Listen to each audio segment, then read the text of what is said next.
runs his own organization, Agile for People. He's based out of Perth, Australia, and today he's going to help us understand more about the leadership and the cultural aspect and how it needs to be addressed for the business agility to really go forward. Yeah. So without much ado, Sachin, over to you. Sachin, thank you for being here, and hope you also have as much fun as we have been having. Great, thanks, Preet, and thanks to Agilemania for inviting me to speak on Safe Thursday, and thanks everyone who has joined or who will be joining during the session or maybe listening to the recording of this particular session. So we'll keep it very informal, this session. You can ask questions, you can ping to Preet or to Agilemania, and we can pick those questions. But the idea is I will pause around near about 9 or 10 slides. We'll take questions and then we'll continue. But in case you think time is short, you want to get more insight, you can always get in contact. Idea is to look on the leadership and how leadership and culture play in business agility. So topics, we are going to cover a few topics. We talk about a bit introduction. We look into some of the data points and surveys, because mainly in my experience, when I deal with leadership, people love to see some kind of data points. So we look on those surveys. There's a context. I'm going to set up some context and basics for leadership, culture, and business agility. And that's based on my experience, what I have seen. And there is no end. You can go and keep on discussing leadership from 100 different angles similar to culture and business agility.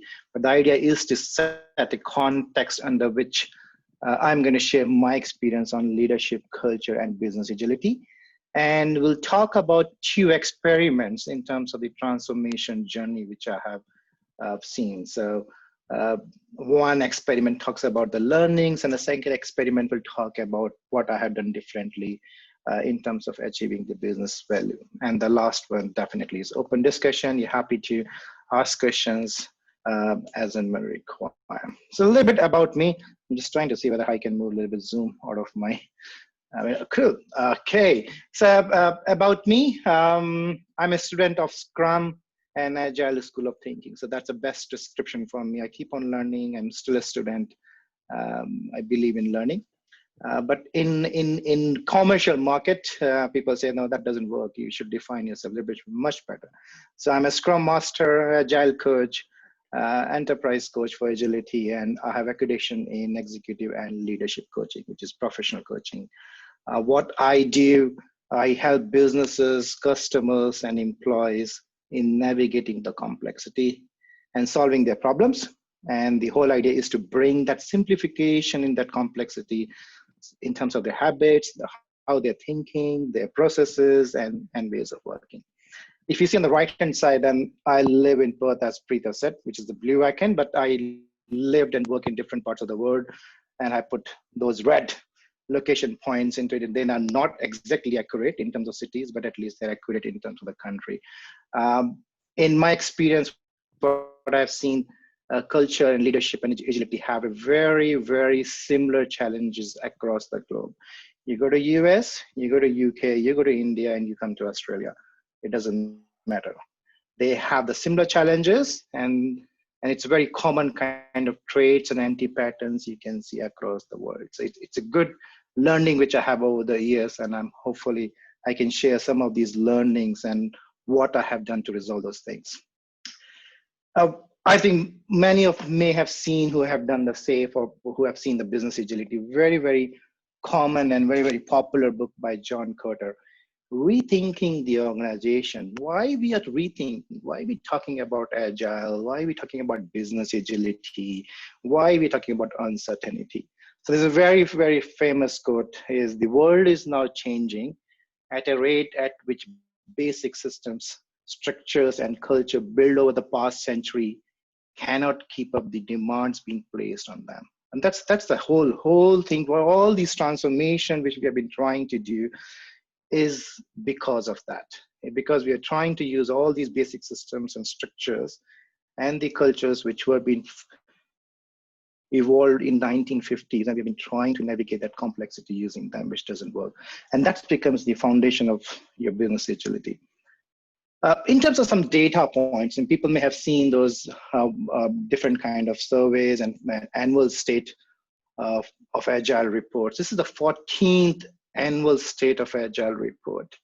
Why people are adopting and transforming to Agile. And there's a very interesting thing which you can see.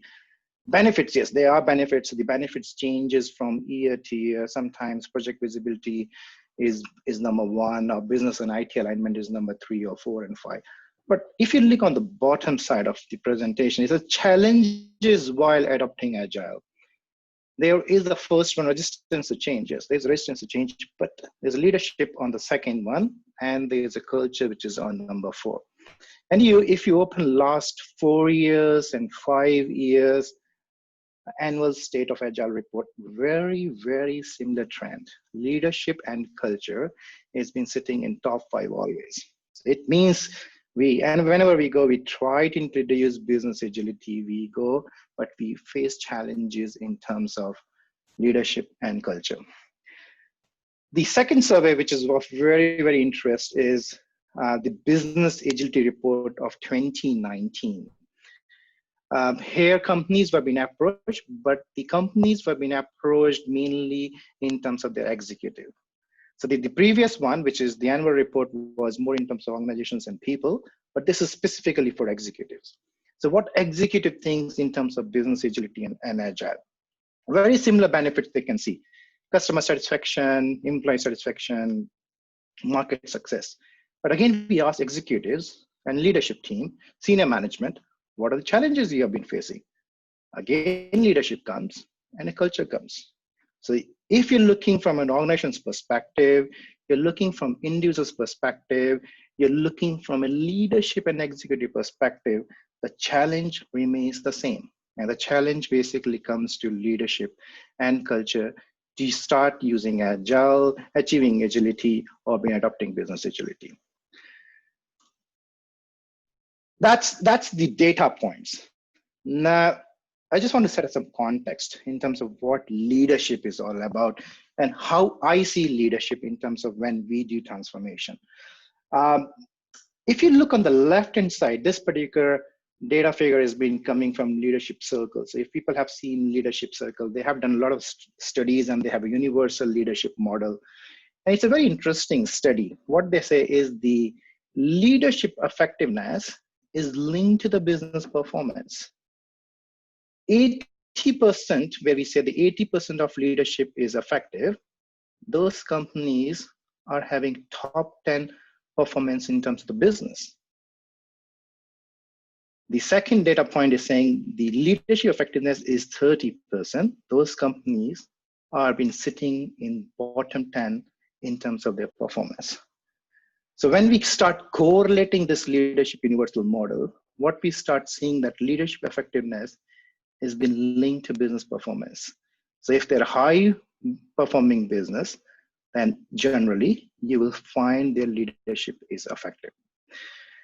When I say leadership, I mean 2 kinds of leadership. Leadership consists of an outer game and an inner game of leadership.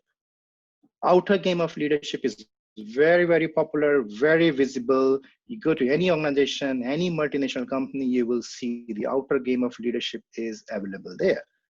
Management processes, capability, competency framework, business rhythms and routines. Perfect. What about the inner game? Consciousness, self-awareness. I haven't seen hardly too many things on consciousness and self-awareness on the inner game of side. So remember, when I say leadership, I mean outer game plus inner game is leadership, and that creates a leadership effectiveness. Culture, very, very interesting. When you can find hundreds of definitions on Google, people love to talk about the culture. But what is the culture?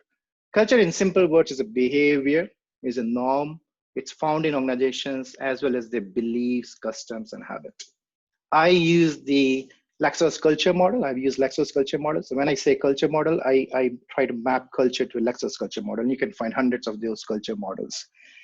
And you can see the culture can be of different types. Here you can see red, you can see amber, you can see green, you can see teal. And that's the way it's been defined how the organizational culture is for a particular company. Centralized power-based structure is red and amber. So when we're saying companies who are being having a red and an amber, it means they believe in centralized power, command, and control. How will you say that we have a command and control culture? Look for traits, look for how you run meetings, how you run your performance appraisal system, how you delegate decision making, how much trust you do in your employees. These are examples of the different culture systems, but that gives a feel of what kind of culture has been happening in an organization. The orange is an achievement-based culture, and then you have a people-based culture is a green color code. And the last one is a teal, organizations which are having a shared power kind of a culture. You will find very, very few companies are being in a teal organizations. And I was lucky enough to speak to someone last week who was working in a teal organization, and he shared how they run a teal organization. But when we say that we're looking for business agility, we're looking for agile adoption, transformation, where it sits, which culture we have been trying to become, which culture the agile footprint starts coming up. So when you start moving from your amber towards your greenish color code, it means you are slowly start moving towards the agile based culture. It means you are changing your leadership, your culture has been changing, and you have been evolving your business agility. Yes, people can still be there. People can still be there in red and your amber and orange. They can say we are doing agile. Yes, they can do agile. But again, that's an agile which is having a footprints of command and control. But in real sense, your culture, your customer centricity, everything is being sitting from green, near to green and onwards. So when we talk about customer centricity, we talk about putting our customers and design thinking and all these things practices, they start coming into green. We talk about leadership. Are they being command and control leadership, or they are creative leadership? They are sitting, it's a type of leadership which is command and control has been sitting on the red, amber, and orange kind of leadership. When we say they'll be sitting in terms of a creative leadership, they are open, they're open to criticism, they are open to feedback, they have been sitting in the green kind of a culture. That's the second dimension of the culture. The third dimension is business agility. So we talk about what leadership is. I've spoken about the culture, and I'm using specific reference models. So if you have seen leadership, I generally use leadership circle as the benchmark or as a reference model for evolving leadership. When I talk about culture, I use the Lexos culture model. It's a book, very popular book, Reinventing Organization. I use those things in terms of referring to culture. And the third dimension when I talk about business agility. And I use SAFE for lean enterprise as a reference point for business agility. What is business agility? It's a buzzword happening in the market. Everybody's running after business agility.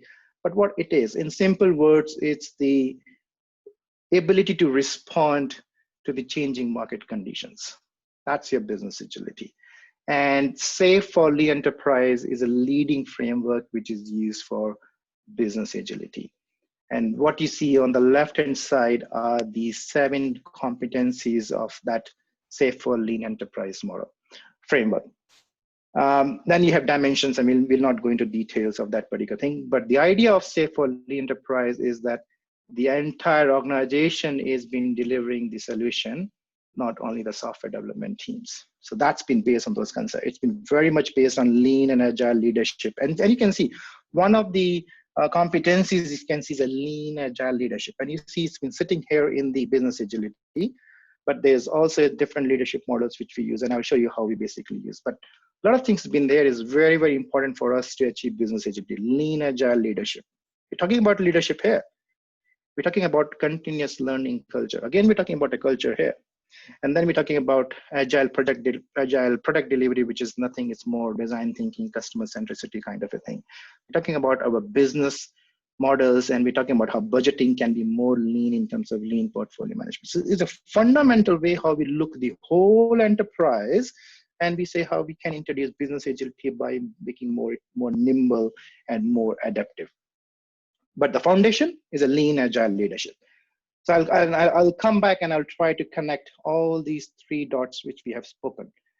Remember, leadership circle is being used for leadership, reinventing organization is being used for culture, and scale agile, which is safe, is being used for business agility. Any questions? I'll take a pause because I'm going to switch to a different slide and a different mode. Is any questions so far? Preet, do you see any questions? No, not right now, Sachin. Good. All right. So we'll continue.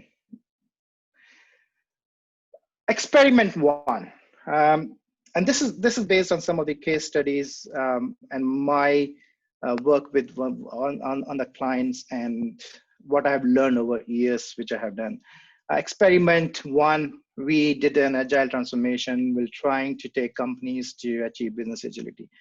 What we started with a very, very strong why. We had a very strong why.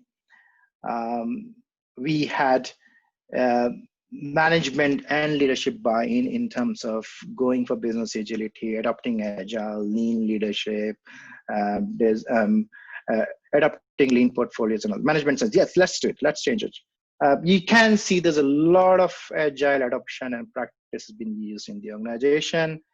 There was a very well-defined change management structure which was there, and we trained leadership on lean agile. So we did a lot of things right. That was one of the transformation studies which I've been talking about.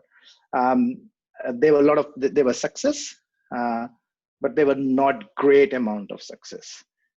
And the reason we don't know, when we did this thing, we don't know why, when we start measuring those business agility things, why we're not able to receive success.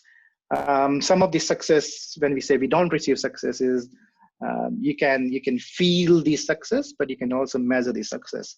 When we use those kind of surveys, which are based on NPS and EPS, which is Net Promoter Score, and your Employee Promoter Score, which is a variation of NPS. And even despite all these things were in the right place, those scores were not been going up. Yes, you can see there's a lot of practice being used, a lot of stand-ups happening, a lot of people doing, but overall as an organization, the scores were not being going to a great strength. People may have given high scores in different areas. People have said, oh, yes, we can see the project delivery or the product delivery has been improved a little bit. We can see there's more change management has been involved. We can see that leadership team is doing certain things differently. But again, the overall feedback and the overall scores were not been so great. The organization was been trying to move from amber to green. So the reason for there was definite why was there, because there was a regulatory requirement for them to release a product, but they like to change the culture of the organization as well as, and they said we want to become more of an agile organization, and we like to move from our amber culture to a green culture. And everybody loves this. Oh, we want to become a green culture. We want to look differently, and we start doing all these things. But again, when we ran the surveys, we collected the data. We took interviews after these things, after months and months, the results were not been very positive. This I haven't seen in one company. People run the transformation as a project. They look for fixed tenure, a team, and that project team disappears and it moves to a different account. And then Agile slowly start dying in that particular company. It's not a very sustainable, but the projects run, but the overall transformation starts not able to deliver those kind of values. And over the years, we ran so many experiments with my team and with various people, and we start learning different things.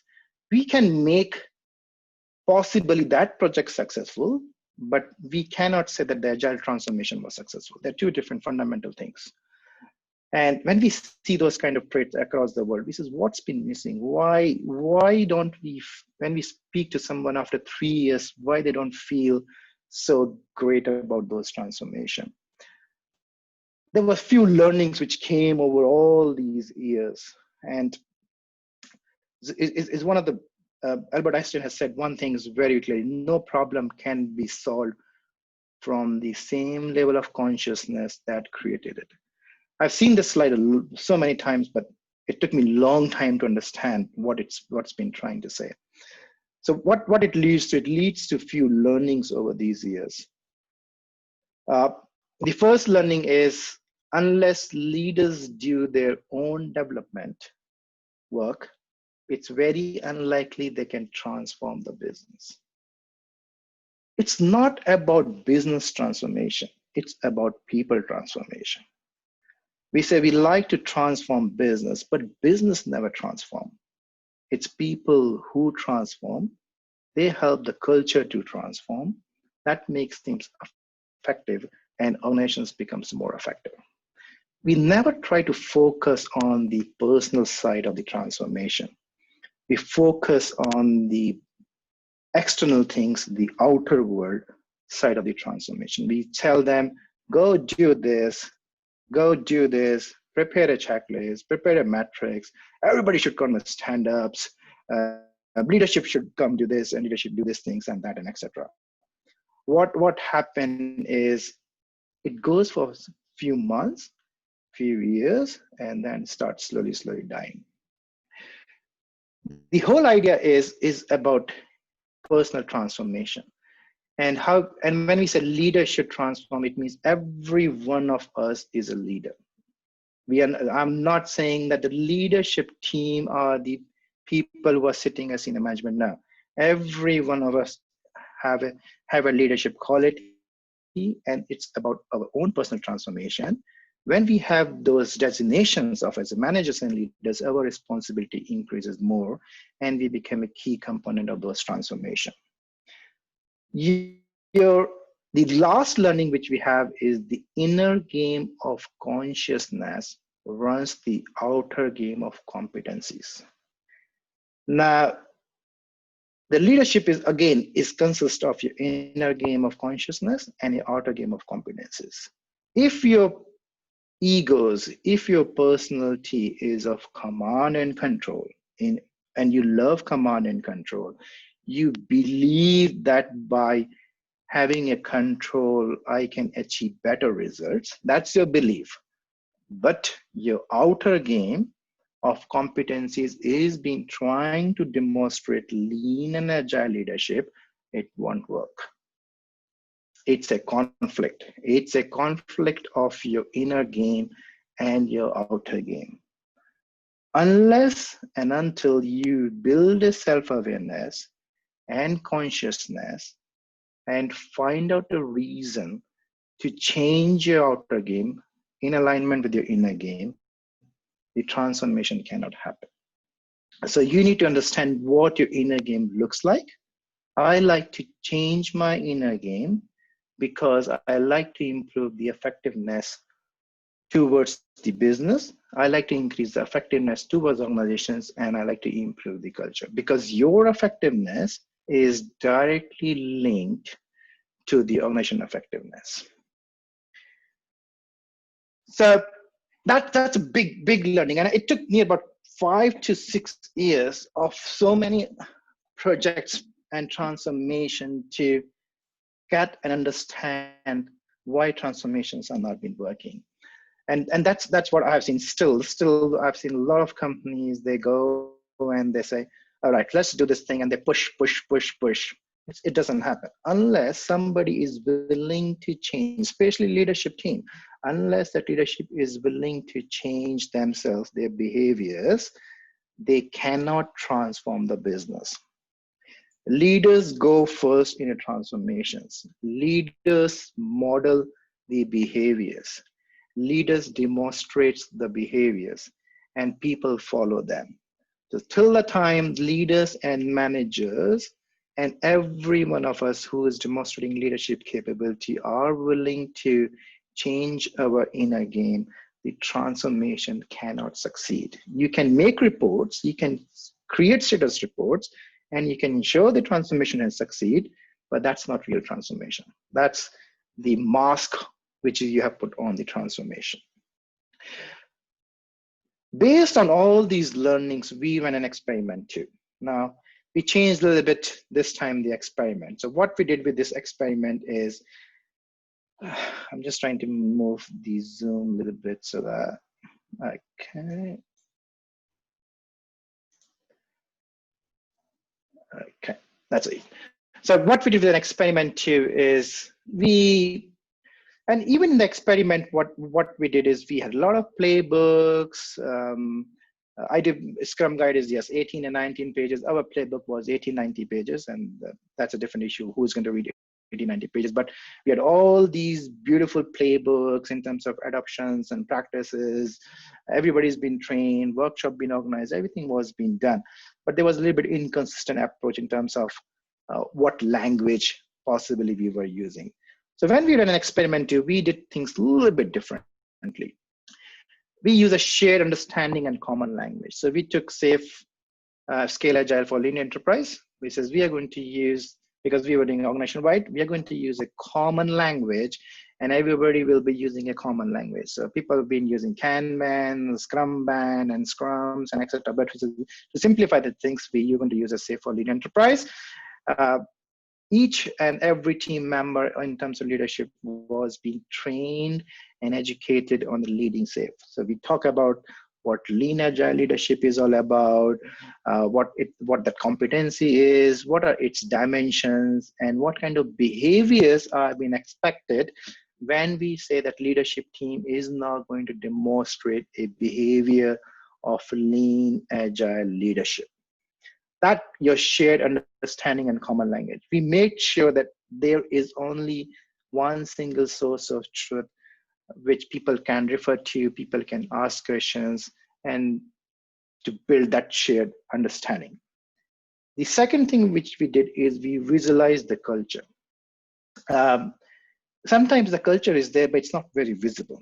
So we use a lot of canvases, and we have demonstrated on different floors saying what the culture of this organization is, how you run meetings, how you run your performance systems, how you run your reward and recognition systems. We have took a snapshot. We baselined the culture before we started the transformation. So it has given how can we go and speak to the leaders? Is open door policies has been there? Is the senior most people or the leadership team sitting on different floor? Where are the teams sitting? All these things we have put in terms of the culture. What people believe? Is it an individual performance?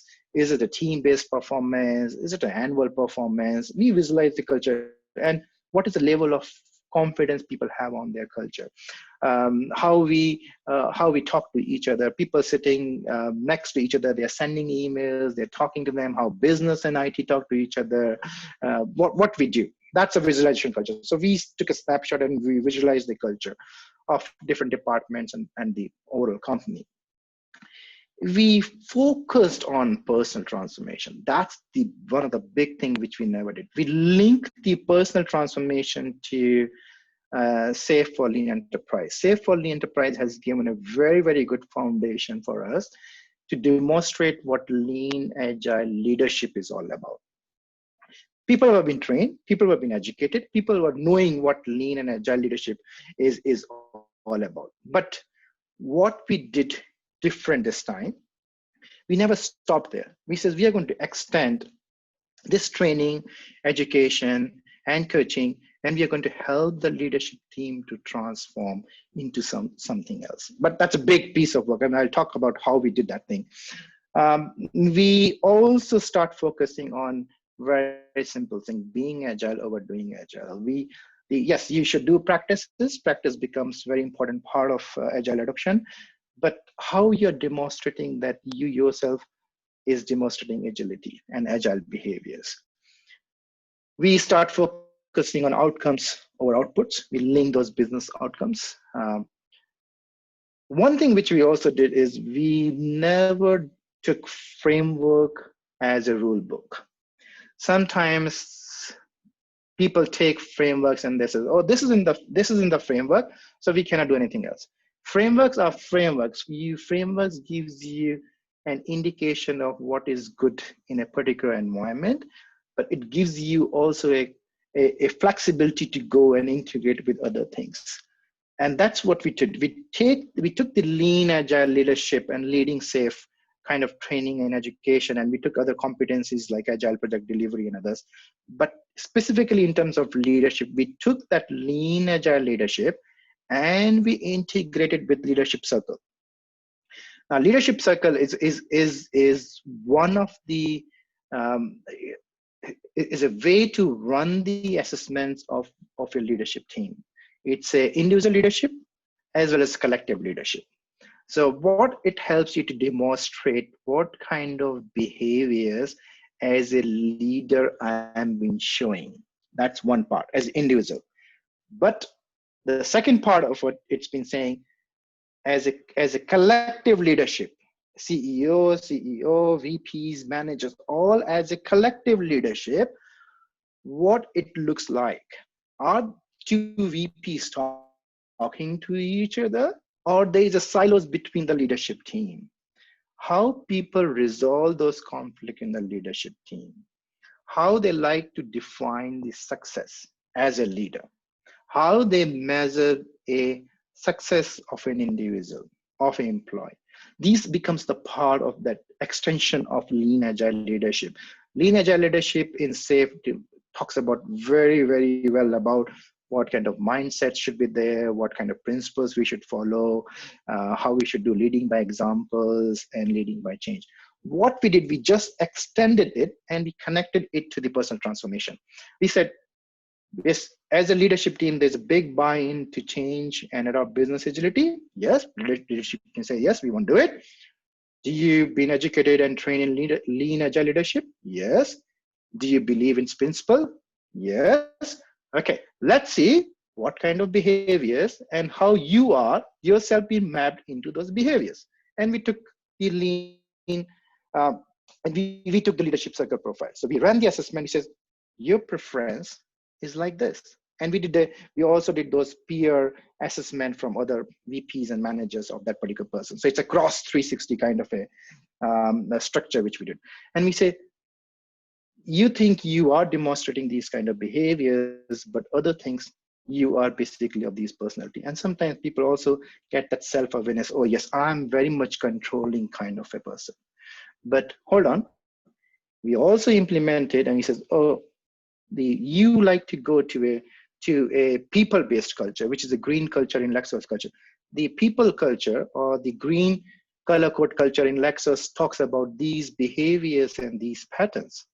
The lean agile leadership talks about these behaviors, these patterns, and these habits. But the leadership circle assessment and your peer believes that this is what you have been doing. There is a difference. Now, what is this difference? This difference means showing how you are inner and what you need to change to demonstrate and sync your inner and outer game of leadership. That's a big thing which made a phenomenal difference between experiment 1 and experiment 2. One was definitely a consistent and shared language between everybody talking about lean agile leadership, and then extending that framework and connecting it to the leadership circle.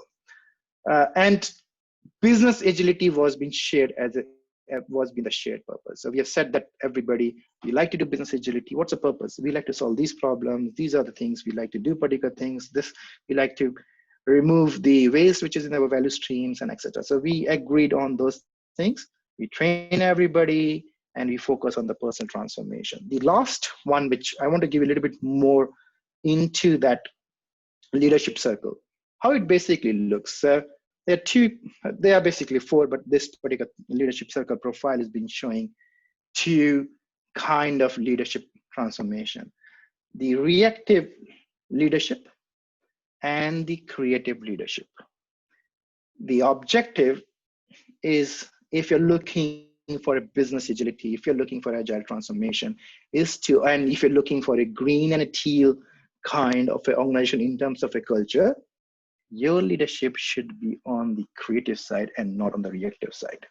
If your leadership team has been sitting on the reactive side of your leadership in terms of behaviors and habits, then it's almost impossible to achieve green and teal kind of a culture. And it's almost very difficult to demonstrate the behaviors which we talk about in safe about lean and agile leadership. It won't work. The transformation will die a slow death at some time, because your inner operating system is been going to make sure that you are not able to make the changes which is required into a different domain. So what is your inner game? So inner operating system is all about your egos, is your identity, how you define yourself, your operating system, and your character. And we have been educated, developed since the birth in a particular manner. And that basically helps us in developing our characteristics. But suddenly you're saying, oh, I've been succeeded so many years as a vice president, as a CEO of this company by doing this. And now you're asking me to change. No, it's an invitation for growth. You cannot push. The one thing you cannot push is saying, oh yes, people do assessment. They says, oh, you are very much reactive. It means you're very much protecting kind of person. You're very much controlling kind of a person. You need to move to different kind of personalities. You need to behave differently. So building an awareness, you can only build an awareness, and you can give them an invitation for a growth. You cannot push it. A transformation cannot be pushed. A transformation can only be pulled. And that's if you push it, you bring the resistance. And if leadership is in resistance, it's not going to work. Reactive leadership is also reaches to a particular limit in terms of the culture. So reactive leadership works perfectly fine till the time is amber and orange kind of a culture. But when you start talking about green and teal kind of culture, where it's a people-centric, we're talking about customers, we're talking about empowering everybody, the delegations of authorities, outcomes over output, reactive leadership doesn't work because of its traits. We are not saying that reactive and creative is bad. What we're saying is what you're trying to achieve, reactive doesn't match to it. What matches to it is a creative leadership. So if you're talking about lean agile leadership, then you're looking to evolve that lean agile leadership through that creative leadership and characteristics. So some of the examples which I have put it here is reactive leadership is very much about controlling and protecting. And maybe you can't see on this thing. If you can see that reactive leadership is on the bottom half of the screen. This is reactive leadership. This whole spectrum has been reactive leadership. So when you do the self-assessment and 360-degree assessments and surveys and compilations of results and etc., you start getting scores. You can see this particular person is very much high on controlling and protecting. So the dark shades you see, these are the things which he has been doing. So you can see this particular person is also on the creative side. He's doing a couple of things and quite a bit on the creative side. And you can see he's very much creative in terms of achieving. But as soon as this line crosses, then you start looking, oh, this guy is also having traits of controlling, protecting, and complying. So and then you can have protecting can be of various types. He's protecting because he's keeping himself distanced when the situation he doesn't like. He's very critical of things which he doesn't like. He's arrogance of things which he doesn't like. So that's a protecting nature. Is that going to help to build the culture of green and teal organization? Is that going to help and demonstrate lean and agile leadership? Is that going to help and achieve business agility? The answer is no. And that's a data and scientifically proven. People say, oh, there's no data in this. And this is all these things are being scientifically and it's been proved in terms by looking and doing case studies, collecting figures, data is compiled across the world. It's a universal model. So it's been proven. People sometimes say, oh, Agile and Scrum is very fluffy. No, it's not fluffy. It's based on a strong foundation. The fluffy things is your inner operating system is not listening. That's a challenge. You need to start listening to your inner operating system, and then you start believing that it's not fluffy. So it's how you're thinking. You are saying, oh, you are telling me that I should delegate my authority. No. Oh, it's an insecurity you are getting. That's your reactive tendencies been coming up. That's your inner operating system. Inner operating system saying, hold on, are you mad? You're trying to do these things. We have done these things from so many years. Now you've been trying to change yourself. That's your inner transformation is stopping you. That's a resistance to change. You don't feel resistance to change in an organization. You get resistance to change from individuals, from people. And leadership is a key component in that resistance of change. Similarly, if you see the upper half is a creative. So the idea is that we should be able to move more traits. So we should be able to move people from reactive to creative leadership side. And if you see, and if you read Leadership Circle and book and all these things, you can see that creative leadership, so many years back, I think it's a 10 years or 12 years old book, they mention Agile in that. Oh, hold on. It says a 12 years and 15 years old book. They're talking about Agile innovation. Yes, they are. And maybe not in terms of Agile principles and values, but they're saying reactive leadership is not aligned to Agile innovations, empowerment. Reactive leadership is not aligned because of its limitation. So if you are looking to change those things, what you look as a person, and even as an agile coach and scrum masters and consultants or leaders and managers, you should do your self-assessment and see where you have been sitting, how you define yourself as an identity, and then try to start moving slowly to creative. And how you move, it's a coaching, and people have different paths. How you it's a part of your personal transformation. And once your personal transformation is being done, you basically start seeing those kind of business transformations happening in companies. So reactive leadership examples here, I've talked about controlling and protecting. And you can see they are controlling and protecting and complying are three major kinds of things. So for example, it can be critical of a situation, like keeping yourself distance and arrogance kind of a thing.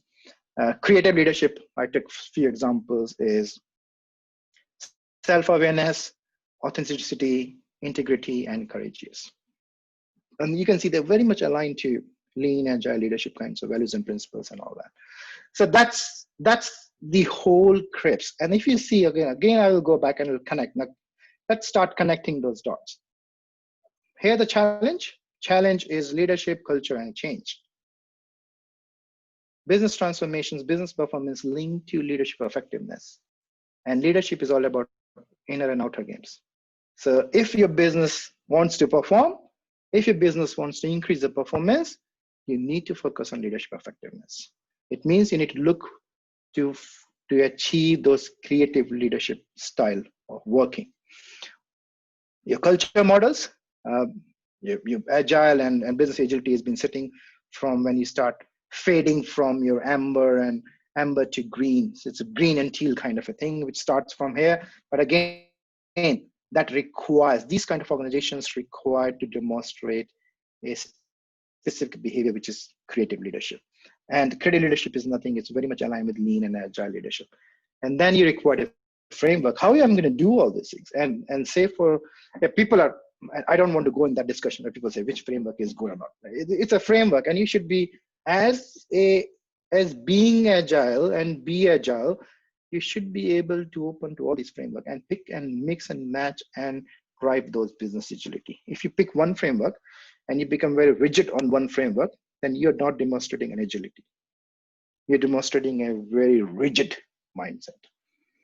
So it's good to keep on increasing your knowledge and keep on mixing and matching. And you can see that three big frameworks have been combined in this PowerPoint slide.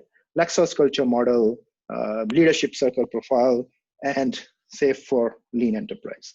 But Safe for Lean Enterprise has helped us to start that transformation. And we have combined Safe for Lean Enterprise with other frameworks to create a better impact. I really like the way they talk about lean agile leadership, continuous learning culture and organization agility. But then when we talk about personal transformation, we start using other frameworks with SAFE to create and make those better impacts.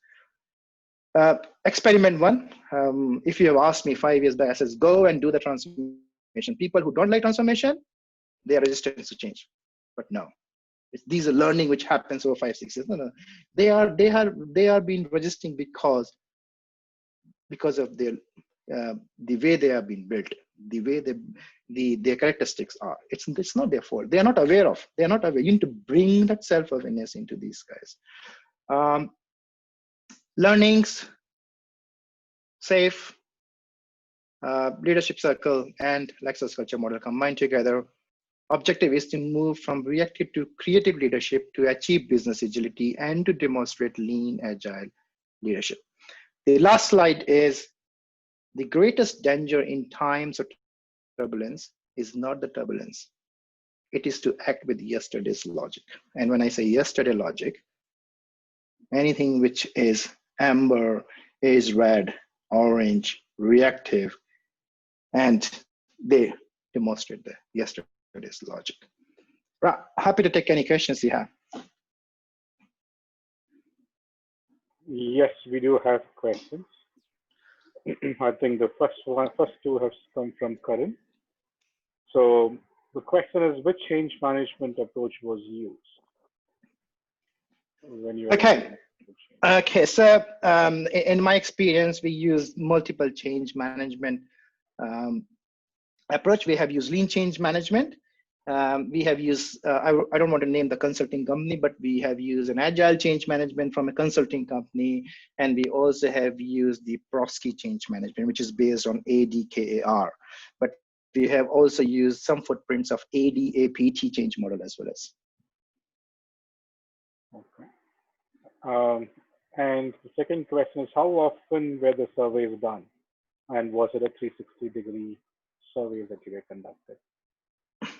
I assume that question is about the leadership survey. Yeah, so the first, before you start the transformation journey or any kind of assignment, we do the assessment with the leadership team. We do the first time we do that assessment upfront to give them a feel of where the individual leadership stands and where the collective leadership stands. Remember, the collective leadership is a demonstration of the culture.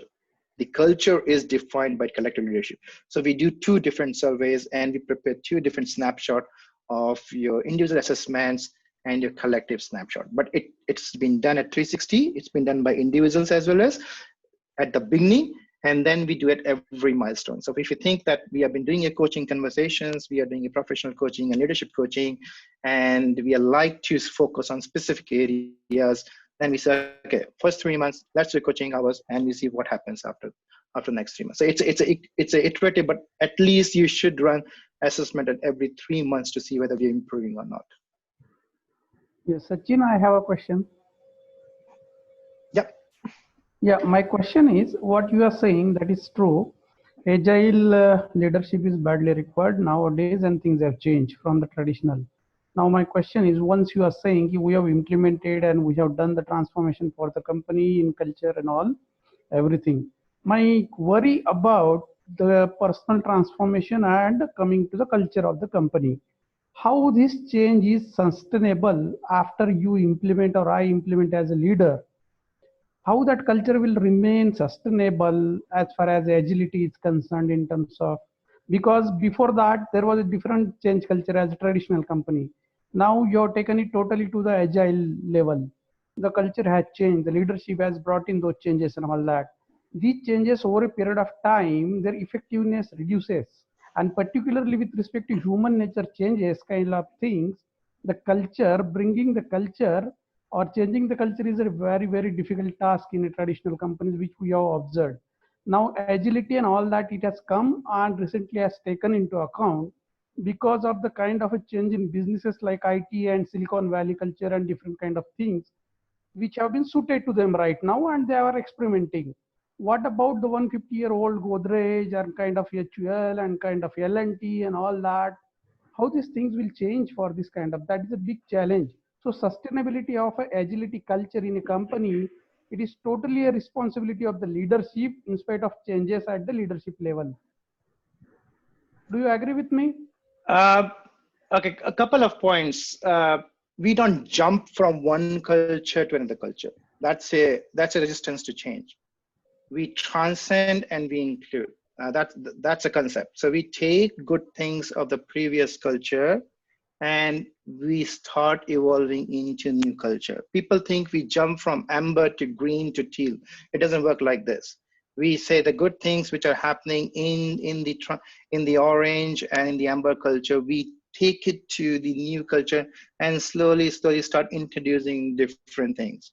It's a journey, and it's take many years to do a transcend and include. And when you start moving from amber to green, you transcend and include from green to teal. It's not a jump. It's not a one day we shut down a server and we start moving into different culture. It doesn't happen like this. So it's an ongoing journey. People who feel, and it's an invitation.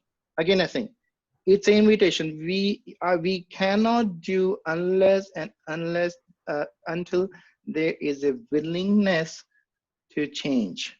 People who, and we are not going to change the world. We cannot change the world. There are companies who are willing to change and they have a certain why they like to change, and they find the wake up call. The wake up call is required for a company and for individuals. And it can be your personal wake up call. It can be your professional wake up call, but you require a wake up call to transform yourself. Unless and until there is a wake up call, people will not transform. And we are not looking to transform everybody. It's an invitation.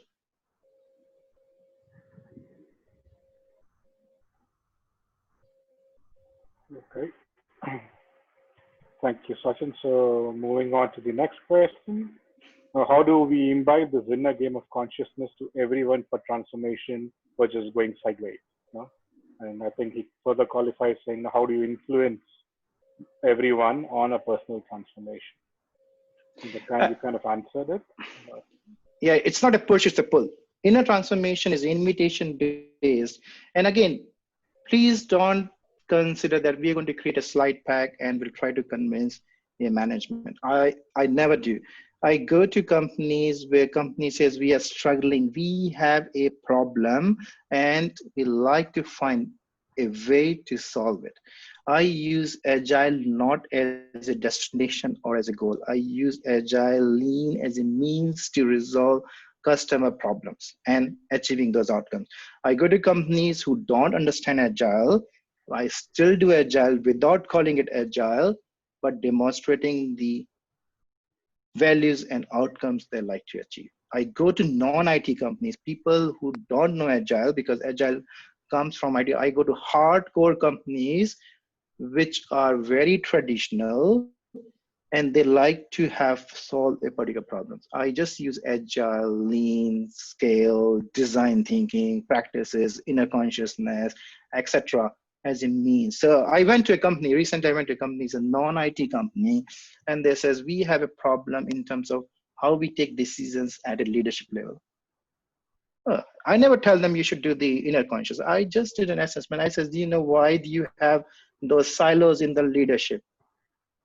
I have given them. Why do you think there are boundaries within the leadership? But I demonstrated by doing an assessment. And I said, this is what's been happening because your people believe in these kind of things and their preference is this. It's just making them visible. And then I said, do you want to change? Are you willing to change? Or are you willing to adopt these things? Are you in that state? If they say yes, then it's an invitation and they accept those invitations and they move forward. This is no, we are making profits, we don't care. Agile is not mean for these people at this moment. Okay, thank you. And the next question is how to break the silo and what could be the starting point to find the common understanding to encourage the discussion. Yeah, and I think it's the shared vision. What companies have been like to try to do. Companies can have a common reasons of we have been adding service to community, but our community and our social image reputation is so bad. Do we all agree? What is the common purpose? So I basically personally run workshop to get everybody agree on to what is the common problems, pain points, and needs. People has to know. And a simple example, you give $100 to all these, when we run the workshop, we give $100. And I says, executives, you have said there are 10 problems. I give you $100 each.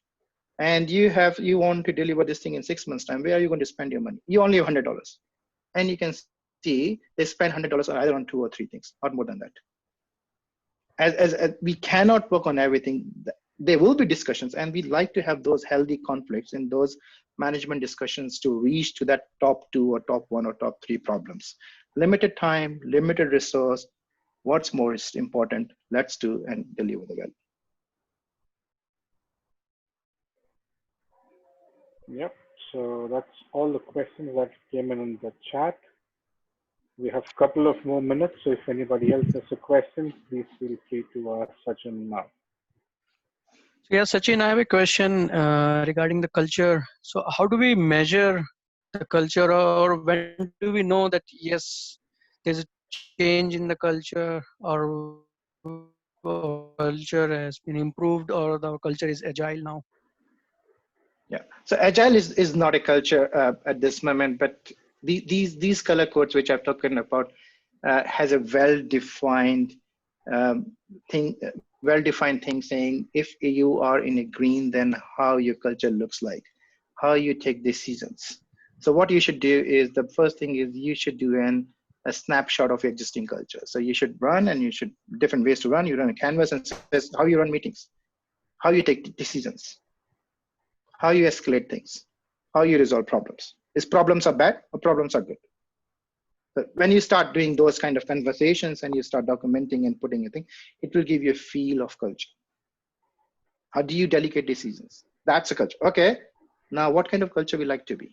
And then you can refer to these green and the, okay, we like to change the way we run meeting, the way we like to take decisions, the way we delegate decisions. Okay, so how it should look like. That's, you're talking about a future culture. And you see the current culture and the future culture, and you can see the gap. Okay, now we know this thing, what we like to do. All right, so don't take agile saying, I want to go to an agile culture. No. This is my culture, and this culture is causing a pain. It's bringing my motivation, it's bringing employee dissatisfaction, customer dissatisfactions, and people leaving, and etc. There's a reason to change a culture. You need to find the reason to change a culture. Once you know there's a reason to change the culture, okay, what changes we like to do? This. Now you see a difference. Now you start looking, and then you can see, oh, it's looking like we are moving towards a green or a teal kind of a thing. How can I do it? Let's look some of these agile leadership and agile practices and agile structures and agile portfolios and leans and etc. to do these things. Agile is just a road to move. It's not the destination or the milestone to achieve. Okay, and one more thing, can you recommend some books or training programs or any other things which we should be doing to improve our maybe experience on agile?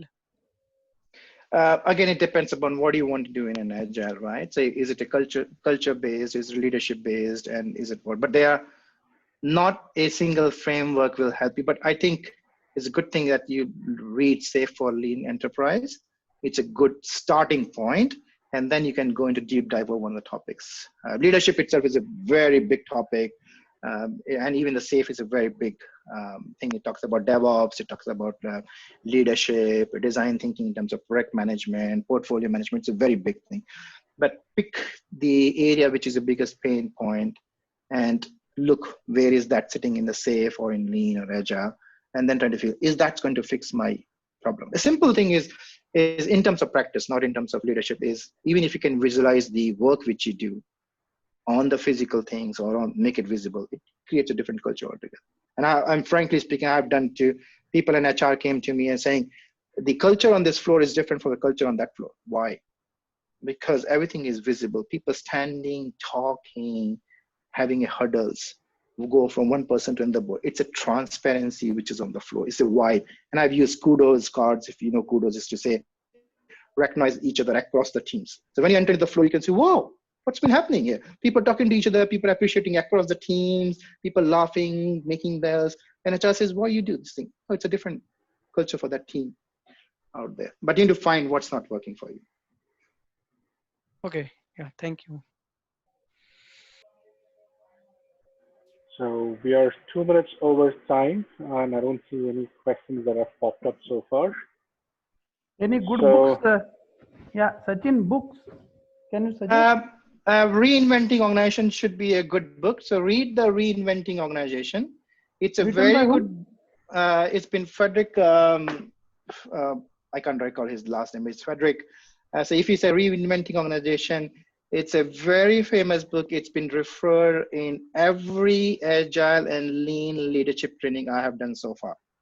And it will give you a feel of your organization. It will give you a feel of what lean and agile organizations looks like.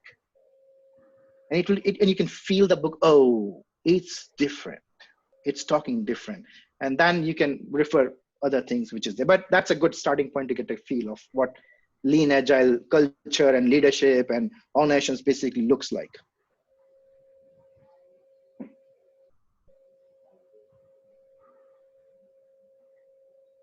Okay. Yeah, Good. Tarun, So- did you have a question? Yeah, Sachin, I think it was a great session. Thanks a lot. One question comes to my mind is like, I think you've touched upon the right elements like from the leadership, because I see that they have a very crucial role to play, to drive the change. Another thing is like, we all also see that, we are building a culture more on outcome based and just focusing on the outputs, right? So in that case, we've heard about OKRs. So do you see that you've been introducing them from time to time, and any experience you want to share? How you achieve those OKRs and outcomes drives the culture, right? So OKRs, processes, KPIs, none of these things are bad, right? So the whole idea is not to say that RAD, Amber, and all these things are the bad cultures. They are not bad. How you drive those things needs an improvement, right? So if are you punishing people for OKRs and outcomes, or you're taking them and giving them a way to improve as we go forward, right? So it's a mindset. The way you look on OKRs and outcome is more important than OKR and outcomes and all other things. And that's the whole idea about when you read Reinventing Organizations, you can achieve dollar values, you can achieve profits, but there are different ways to achieve profits. And you can stand on someone and you can earn profit, or you can stand next to him and shoulder to shoulder and still you can earn the same profit. Which way do you want to go? That's the whole idea. Thanks, Sachin. Yeah. Good, great, thanks everyone. And if you have any questions, you can send it to Preet or you can reach to me, and happy to talk on this. No worries. Thank you very much. Thank you, Sachin. Thank you all. Thank you very much. Thank you. Thank you.